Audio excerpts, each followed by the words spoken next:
back deal. We need you, I man. thought he was coming. I thought he came back today, or I was hearing something about that. I don't know, but yeah, Fuck we're the you. best team in the country. We'll see in due We're at time. 100%. Coach K comes back. Well, we're I gonna tell win you a what though, championship. I don't think Duke is gonna miss a beat while Coach K is out. No. A lot of people underestimate Capel. Oh, Capel is a real good coach. As much as I hate the Duke Lucifers, Capel is a excellent coach. Yeah, they're the Lucifers, man, because it's something devilish about that team beyond the name. Yeah. Beyond the name, it's something just devious, and it will. I'm telling you, man, I'm gonna open up an investigation myself. I'm gonna open up a widespread investigation against the Duke There's Lucifers. nothing going on. Something is going on within that organization. You cannot be that good and be that squeaky clean. Hey, It's impossible. That's just how we do it. Okay? The only other organization like that is the Mafia. How are you going to compare a basketball team to the Mafia, man? Mafia, We're just man. that good. That's all. No. We're just that good. Something's going on there. We're just that good. I don't know why the investigation story hasn't broken yet. We have like Outside of the six- lines, where are you guys when I need you? They're too busy worrying about you guys. Don't worry We about have North Carolina. It's six, going to seven- get dropped. We got like again. 7 NBA players on the team right now, bro. You guys should be undefeated then. But they're just coming back. Giles hadn't played a lot. He's the #1 draft pick well, right yeah. now. You guys got Louisville on the 14th. That's fine. Woo! Then we got That should be Miami. We got Yeah, you got nice Florida little- State before yeah, We then. got Florida State on the 10th. We got Louisville on the 14th. Notre Dame on the 30th. So, you Yeah, know, it's Notre Dame. going to be interesting for Duke. We about to see if they this #1 team that you're proclaiming them to Yeah, be. we Because are. within the next month, we definitely going to Damn, find bro, out who they too. are. But let's go ahead and get to the next university that I wanted to talk about. And actually, you brought this up, and I appreciate you bringing this up. The University of Oklahoma. Okay. So, in 2014, University of Oklahoma running back Joe Mixon was charged with a misdemeanor after he freaking Manny Pacquiao this girl at a restaurant. If you guys ain't seen that punch, look it up because it was something serious how he hit this girl. Now, I'm not like advocating domestic violence or any type of violence towards women whatsoever. Okay. All I'm saying is the way he hit that girl, he should have got 15 to life. He took her head off. I mean, Took her head smooth. You gotta look it up. I know you ain't seen the video, I mean, but you gotta see that. I don't need to see the video. Like, you do. no, I don't, because I knew about this 2 years ago.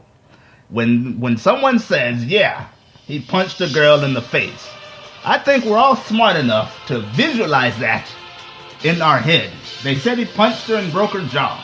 I can visualize a 6 foot something, 200-pound running back hitting a woman in the face. I don't need the video. What did people think? He gave her a pillow and some NyQuil and then aspirin before he punched her and then punched her and laid the pillow down? No, he punched her in the face. Yeah. I don't see why we have to have a video. The report stated that he fractured multiple bones in her face. Yeah, that's what it said 2 years ago. Now, 2 years later, and while we're talking about this, it's of course the video has surfaced. The Oklahoma Supreme Court ruled that the city of Norman had to release the surveillance footage. Yeah.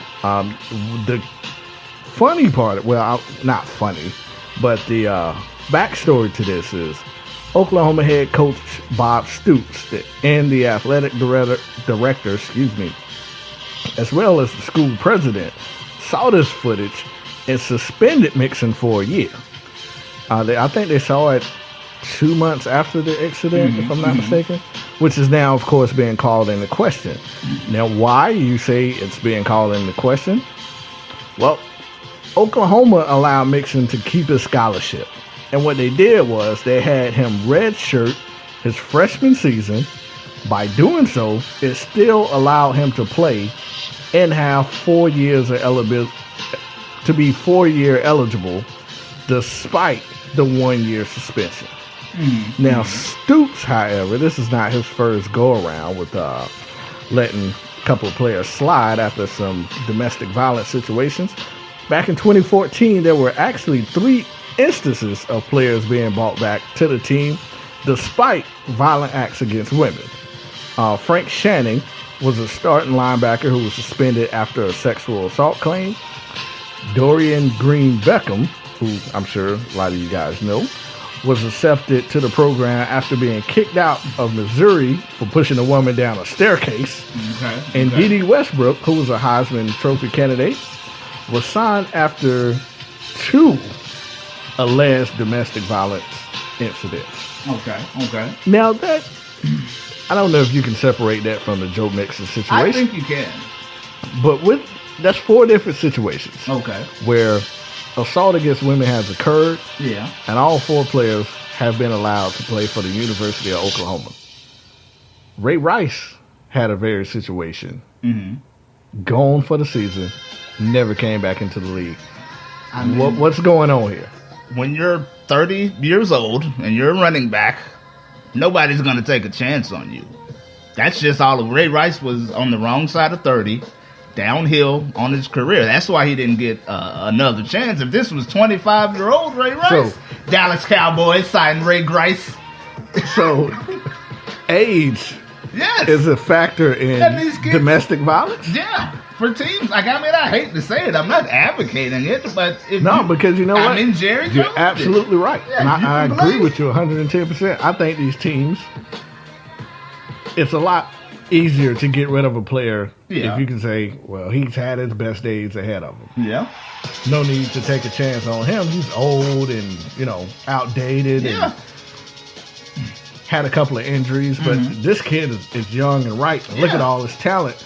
We can forgive him. I'm trying to win a national championship here. Ike Turner and Tina Turner. We can forgive that situation. Yeah. Let's go ahead and bring them to the team. Exactly. I'm not saying it's right, but if you can play, somebody's going to give you a chance. Ray Rice probably could have played maybe 1 year, and he would have had a decent season. He probably wouldn't have been a 1,000-yard rusher, but he could have been a third down back or something like that and help a little bit, but it wasn't worth the headache. But for women and women rights in general, would you like to see universities take more of a stronger stance towards domestic violence and violence towards women in general? I mean, we would. I would. But it's like they put so much like Bob Stoops was damn near fired. Because he got into the playoffs like a year or 2 ago. Didn't he get in the playoffs? Or I'm wrong? No, I don't think Oklahoma. Since the playoffs being available, I don't think they ever made it. But I mean, he was on the chopping block at Oklahoma, so he's got to do what he got to do. And I mean, their kids are young. I mean, and just with the domestic violence and the other 3 incidences. I think that's different from Mixon, because Mixon, he didn't just walk into a bar and just start smacking women. He didn't even know the girl. It was just like a fight on the street. And there was some other things said. I'm not making excuses or advocating, but the kid was already punished. He did his time. He came back to the program. I just don't see and understand why are we punishing him, again for the same thing. And people are like, video's a game changer, but over the summer, like 9 black guys died on camera, nobody cares. But, he smacked somebody 2 years ago and everybody's up in arms. I just don't understand it. Hey, all I'm saying is, I don't get it. And maybe I'm different. But if it was my university, and I've seen these alleged tapes of one of my players just walking by and stealing on somebody in the face, I don't think that player is going to be back on my team. Now, that's something different, though. Like you said, if he just walked into the bar started smacking women. The story goes, as in, he came in. I don't know the reason why he was there. No. If he was just there to get something to eat, or if this was a prior situation that has occurred. Yeah. But looking at the video, see if you can pull that video up. YouTube Joe Mixon. Just based on memory, he walked up. It looked as if he started talking to the guy that was with the girl. And she got up in Joe Mixon's face. Yeah. Now, she did lay the first blow. She smacked him. And that's when he hauled off and punched her in the face. Now, I'm not justifying that at all, even though technically that's self-defense. But I mean, I understand you, and I'm not advocating anything that I would Google it and see if there's anything. It might not be on YouTube. It's on there, but they want you to sign in because it's a violent video. Yeah, I ain't got time for that crap. But I think I found. But yeah, it's just. And guys, give us just a few seconds. We're gonna try to walk you through the video. I'm watching. This is my first time watching. This is Joshua's first time. This is my second time. As a matter of fact, I'm gonna pause the music while we're taking a look at this. All right, so we have the young lady and the gentleman inside the restaurant. What time is it? Joe Mixon with the chain on. This is Joe Mixon walking in with the blue T-shirt. I see. Okay. July 25th, 2014. Is that 2:39 a.m.? I believe so. Time cannot be correct. That's what it says. All right, so right now he's talking to the gentleman. All right, rewind it. Rewind that for me. 1 second. I'm trying to give you guys. Quickly. Yeah, it happened quicker than I thought. Trying to give you guys play-by-play. He's coming over. He's cool. All right, so he's walking in. Cool. The young lady and the young gentleman is at the table. He walks up to the table, Joe Mixon, speaking with the guy. The guy looked like he's trying to brush Joe Mixon off. He's still talking to him. The girl, pause it right there. All right. So it looked as if Joe Mixon said something to the guy. Now, I don't know if he said something to Joe Mixon before that got him riled up. But whatever Joe Mixon said to him upset her. She jumped up and tried to defend her man, which is another story by itself. Why the hell is she defending her man? Well, I thought he was, they said he was gay. So they said Joe Mixon said some gay slur. Oh. And then allegedly. He said a race, allegedly. And then allegedly he said a racial slur. And then is that because Joe looked like he was about to? It's what are we like 11 seconds? Yeah, 11 seconds. Go ahead and get back to it. Rewind it again. It happened so fast. We just trying to break you guys down. You got the opportunity. Go to YouTube.com and just type in Joe Mixon, and it should pull it right up. Right now, we're winding it back, and it looked like he really wanted to do something to the guy. The girl hauled off and smacked Joe Mixon. He wanted to hit her initially, but he kind of jumped, and she put her hands on him, and that's when he knocked her out cold, and he left. I mean, she's out. Yeah, she is out. After seeing that, Josh, now that you've seen the tape, thoughts? Anything changed? Everything's still the same? I mean, anything you would have done differently? Punched her. Like, I thought it was some. He didn't look like he showed any type of restraint at all. Like, oh no, he hit her quickly. No, like it happened quickly. I thought he, showed some type of restraint. They were like he lunged and told her to. Nah, she smacked him and he just. I mean, the video. I mean, it doesn't change my mind. The kid was punished. I'm not saying he shouldn't have been punished, and I'm not saying. He doesn't deserve a second chance, though. But I mean, I don't know. I'm going to think about that one a little bit more here. All I'm saying is, and you guys can, call me whatever, jigaboo, I'm being this and that. I don't care what color you are. If I see a video and I'm the head coach of a major university and one of my players steals on someone like that, and he didn't show any remorse.